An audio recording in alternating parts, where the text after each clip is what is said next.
So one thing you want to be aware of, especially right now, this is July of 2020, there is a lot of distress in the commercial real estate world, is a term called technical default. Oftentimes, once you close on a commercial loan, you're technically in default because the loan has covenants, conditions, terms, and things that will put that loan in technical default. One is if the income changes on the property, that can trigger a technical default. Number two, if the value of the property changes to the downside, that can change the loan to value ratio, which will trigger a technical default, and as well as other conditions like vacancies and prolonged vacancies, things like that.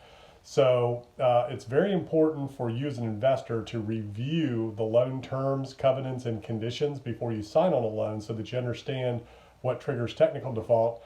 On the other side of the coin, there will be some opportunities created because there are a lot of properties out there that are going into technical default.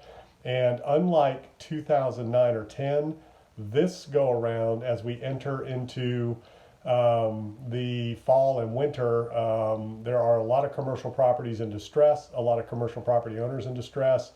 So the banks are going to want to wipe the books with these bad loans. They are not going to want to extend those loans out and deal with them over the long term like they did 2009 and 10. There's a lot more appetite to just wipe those assets off the book, mark them to market, and get rid of them versus carrying them on their balance sheet marked to market.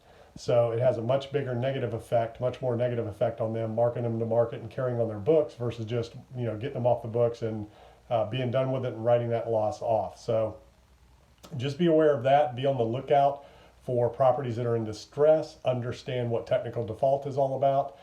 If you're buying property so that you know how to protect yourself against any downside protection or any downside repercussions, and banks can call your loan anytime, which we saw happen in the 2009 time period, and they're going to be incentivized to do that as we get later into this year, going into next year, 2020, 2021, due to the distress in the commercial CMBS markets out there right now.